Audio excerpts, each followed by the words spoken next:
एक बार की बात है, एक छोटे से कस्बे में मैजिक शॉप नाम की एक रहस्यमयी दुकान थी।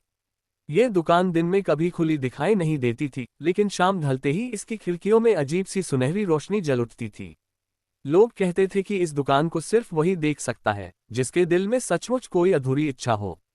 कस्बे में आरव नाम का एक 12 साल का लड़का रहता था। वह बहुत जिज्ञासु और कल्पनाशील था।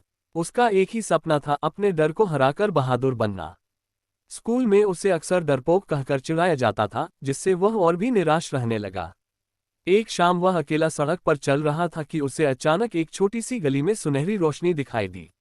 वह उत्सुक होकर आगे बढ़ा और उसकी आंखें खुली की खुली रह गईं। सामने द मैजिक शॉप था। दरवाजा अपने आप खुल गया। जैसे ही वह अंदर गया, उसे अजीब अजीब चीजें दिखाई देने लगीं, उड़ते हुए काट, खुद बेखुद घूमते हुए खिलौने और हवा में तैरती रंगीन बोतलें। दुकान के बीच में एक बूढ़ा जादूगर खड़ा था, लंबी सफेद दाढ़ी, गोल टोपी और चमकती आंखों वाला। स्वागत है आरव, जादूगर ने कहा। आरव हैरान हो गया, आपको मेरा नाम कैसे पता? जादूगर मुस्कुराया, ये मैजिक शॉप है बेटा। यहाँ वही आता है जिसके दिल में कोई खास ख्वाहिश हो। आरव हिचकिचाते हुए बोला, मैं बहादुर बनना चाहता हूँ। हमेशा डर जाता हूँ। जादूगर ने अपना हाथ घुमाया और उसके सामने एक छोटी कांच की शीशी प्रकट हो गई। उसमें चमकता हुआ नीला तरल था। ये है हिम्मत की बूंदें, जादूगर बोला। लेकिन याद रखना, ये जादू तुम्हें बस शुरुआत देगा।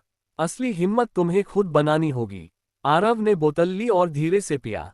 तुरंत उसे अपने अंदर हल्की सी गर्माहट महसूस हुई, जैसे उसके दिल में कोई दीपक जल उठा हो। दुकान अचानक हिलने लगी। खिलौने जोर जोर से घूमने लगे, रोशनी तेज होने लगी। अब जाओ आरव, जादूगर ने कहा। जादू तभी काम करेगा जब तुम इसे सही समय पर परखोगे। पल भर में दुकान गायब हो गई। आरव खुद को सड़क पर खड़ा पाया। अगले दिन स्कूल में एक घटना हुई। एक छोटा बच्चा फिसलकर पानी की टंकी के पास फंस गया। सब बच्चे डर गए, कोई मदद के लिए आगे नहीं आया। आरव का दिल तेज धड़कने लगा, लेकिन उसके भीतर वही गर्माहट महसूस हुई। यही मौका है, उसने सोचा।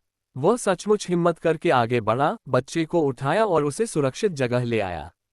सब हैरान थे, आरव, तुमने कैसे? आरव मुस्कुराया। पहली बार उसे खुद पर भरोसा महसूस हुआ।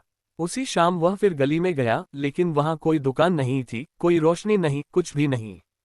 दूर से एक हल्की सी आवाज आई, असली जादू तुम्हारे अंदर था आरव। आरव समझ गया, जादू की दुकान सिर्फ उन्हें दिखती है जो अपने डर से लड़ना चाहते हैं। और उस दिन के बाद से वह सचमुच बहादुर बन गया। वन कहानी का संदेश, हिम्मत किसी जादू से नहीं बल्कि खुद पर विश्वास से आती है। Please like and subscribe.